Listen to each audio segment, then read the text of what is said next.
Assalamualaikum anak-anak, apa kabar? Semoga kalian sehat semua ya. Kali ini kita akan belajar mengenai kemagnetan. Nah, di sini poin yang akan kita pelajari adalah kemagnetan dan pemanfaatannya. Kemudian medan magnet, yang ketiga kemagnetan bumi, yang keempat hukum Oersted, dan yang kelima gaya Lorentz. Yang pertama adalah kemagnetan dan pemanfaatannya. Nah, magnet adalah suatu benda yang memiliki kemampuan menarik benda lain.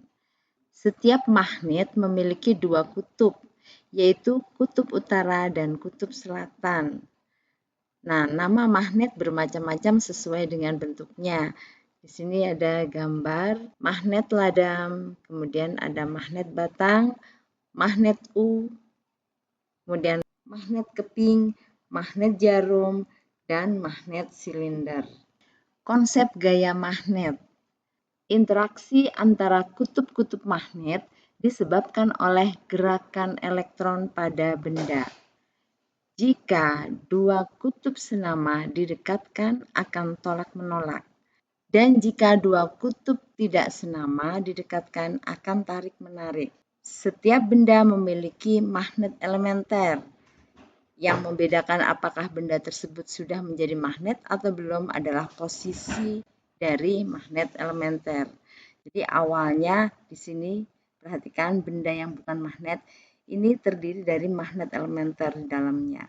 Arahnya acak. Ya, kemudian kalau dia menjadi magnet itu arahnya searah. Sifat bahan terhadap magnet. Di sini ada 3. Yang pertama adalah bahan ferromagnetik, yaitu benda yang dapat ditarik kuat oleh magnet. Contohnya adalah besi, baja, kobalt, dan nikel. Berikutnya bahan paramagnetik. Di sini bahan yang ditarik lemah oleh magnet. Contohnya adalah magnesium, litium, dan aluminium. Yang ketiga adalah bahan diamagnetik, yaitu benda yang tidak dapat ditarik oleh magnet. Contohnya adalah emas, perak, tembaga, bismut, dan seng. Nah, suatu benda bisa dijadikan magnet. Bagaimana caranya? Di sini ada 3 macam cara membuat magnet. Cara yang pertama adalah dengan cara menggosok magnet ke benda. Bagaimana caranya? Magnet ini digosokkan searah ke benda, searah.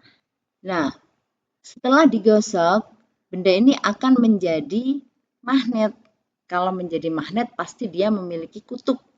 Nah, kita tentukan sebelah sini kutub apa, sebelah sini kutub apa, tergantung penggosoknya. Kalau penggosoknya di sini adalah kutub utara, nah yang meninggalkannya adalah di sini menjadi kutub selatan. Sebaliknya, yang di sini adalah utara. Nah, kemudian yang kedua adalah induksi magnet, cara yang kedua. Dengan cara mendekatkan benda ke magnet. Nah, otomatis di sini akan menjadi magnet. Kalau menjadi magnet, di sini akan memiliki kutub. Apa kutubnya di sini? Di sini adalah kutub utara, yang bawah adalah kutub selatan. Cara yang ketiga adalah mengalirkan arus listrik searah. Nah, di sini adalah paku, ya, paku ini dari bahan besi, kemudian dililit kabel. Kabel ini pakai kabel yang tunggal, kemudian dihubungkan dengan baterai. Nah, nanti paku ini akan menjadi magnet. Buktinya apa? Dia bisa menarik klip nih ya. Cara menghilangkan sifat kemagnetan. Di sini ada beberapa macam cara, di antaranya ada dibakar, ada dipukul-pukul, kemudian dijatuhkan atau dialiri arus bolak-balik. Cara menentukan kutub pada elektromagnet. Nah, elektromagnet ini adalah paku tadi ya, paku yang dililit-lilit oleh kabel. Di sini dengan menggenggam. Jadi paku ini digenggam, saya paku ini digenggam. Ibu jari menunjukkan kutub utara, sedangkan 4 jari yang menggenggam menunjukkan arah arus pada kumparan. Nah, di sini adalah arah arusnya, kita kasih panah dulu ke atas, sehingga yang diperhatikan adalah yang arah arus pada, kalau arahnya ke atas, ini perhatikan kukunya. Kuku adalah anak panah. Jadi kukunya ke atas, kuku dari ibu jari arahnya merupakan arah utara. Penerapan elektromagnet dalam kehidupan sehari-hari. Di sini yang menggunakan elektromagnet adalah alat bel listrik. Ini ada elektromagnetnya ini ya. Kemudian saklar elektromagnet atau relay. Ya, ini adalah elektromagnetnya di sini. Berikutnya adalah telepon kabel. Ini adalah elektromagnetnya. Medan magnet. Apa medan magnet itu? Medan magnet yaitu daerah yang masih memiliki pengaruh gaya magnet. Medan magnet digambarkan dengan garis gaya magnet yang arahnya dari kutub utara ke kutub selatan. Jadi di sini kalian lihat kutub utara selalu keluar, ini north keluar, dan kutub selatan south selalu masuk. Apapun bentuk dari magnetnya. Berikutnya adalah kemagnetan bumi. Teori kemagnetan bumi. Bumi diibaratkan magnet raksasa yang memiliki 2 kutub.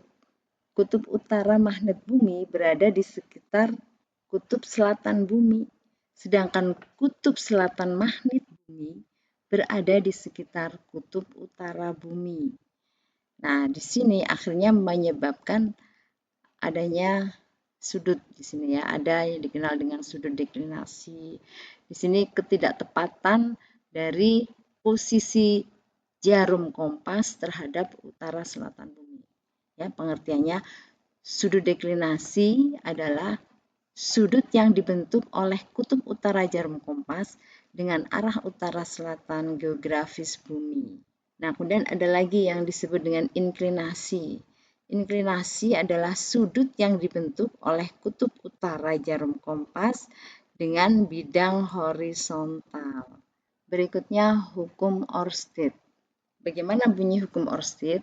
Yaitu di sekitar kawat berarus listrik akan timbul medan magnet. Di sini medan magnet digambarkan arahnya dengan kaidah tangan kanan Oersted. Sebelumnya di sini ada penyimpangan. Penyimpangan apa? Jarum kompas. Awalnya lurus, dia bisa menyimpang ke timur kalau arah arusnya adalah ke bawah. Kutub utara ini menyimpang ke barat kalau arah arusnya adalah ke atas. Aturan tangan kanan Oersted di sini, coba kalian tangannya menggenggam, ya, menggenggam seperti ini, maksudnya menggenggam. Nah, ibu jari, perhatikan kuku, ya. Ibu jari ini menunjukkan arah arus listrik, sedangkan 4 jari yang melengkung atau menggenggam menunjukkan arah medan magnet. Jadi kalau misalnya begini, ini arah arusnya ke atas, sesuai panah di sini. Arah arusnya ke atas. Jadi arah medannya adalah samping sini ya. Berikutnya gaya Lorentz. Apa itu gaya Lorentz? Jika kawat berarus listrik berada dalam medan magnet, maka akan timbul gaya yang disebut dengan gaya Lorentz. Nah, di sini gaya Lorentz adalah besaran vektor. Apa besaran vektor? Besaran yang memiliki besar dan memiliki arah. Besarnya gaya Lorentz ditentukan dengan rumus, yaitu F sama dengan B kali I kali L. Di sini F adalah gaya Lorentz dengan satuan Newton, kemudian B adalah medan magnet dengan satuan Tesla, dan L adalah panjang kawat berarus listrik dengan satuan meter. Dari keempat besaran ini, yang memiliki arah adalah F, B, dan I. Nah, cara menentukan arah ini dengan kaidah tangan kanan Lorentz. Bagaimana nih? Perhatikan gambar di sini. Ibu jari adalah arah arus. Nih, dilihat ini ya, ke atas. Medan magnet adalah arah dari telunjuk. Kemudian jari tengah adalah arah gaya. Di sini membentuk sudut ya, sudut. Kalau ini sekarang ini kita sudutnya adalah 90. Coba bisa kalian praktekkan ya. Ada keterangan karena ini sumbunya ada 3 sumbu ya. Ada sumbu X, kemudian sumbu Y, dan sumbu Z. Sumbu Z ini bisa diganti dengan titik ya, dengan titik dan kali. Kalau kali artinya meninggalkan kita, titik artinya menuju kita. Nih, kalau misalnya ini digambarkan bagaimana? Ini adalah arah dari arus, kemudian arah medannya bagaimana? Dia arah medannya adalah meninggalkan kita, B. Kemudian F-nya kemana? F-nya ke kanan. Coba diikuti dengan tangan kalian masing-masing. Nah, kalau gambarnya seperti ini, bagaimana? B ke atas, coba ikuti dengan tangan kalian masing-masing. Kalau B-nya ke atas, I-nya adalah ibu jari, ini bisa diputar-putar ya. Ibu jari kalian coba ke kanan ya. Nah, kemudian bagaimana arah F? Arah F artinya menuju kita. Jadi kayak ke arah kita, ke arah F-nya. Sekarang contoh soal. Sebuah kawat tembaga sepanjang 20 meter dialiri arus listrik sebesar 5 mA.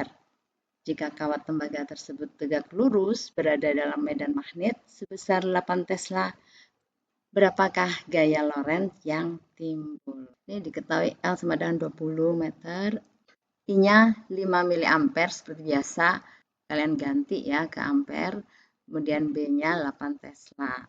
Ditanya gaya Lorentz F, jawabnya kita tuliskan rumus F sama dengan BIL, sehingga hasilnya adalah 0,8 Newton. Demikian pelajaran kita kali ini, soalnya bisa nanti Ibu berikan di pertemuan berikutnya. Assalamualaikum warahmatullahi wabarakatuh.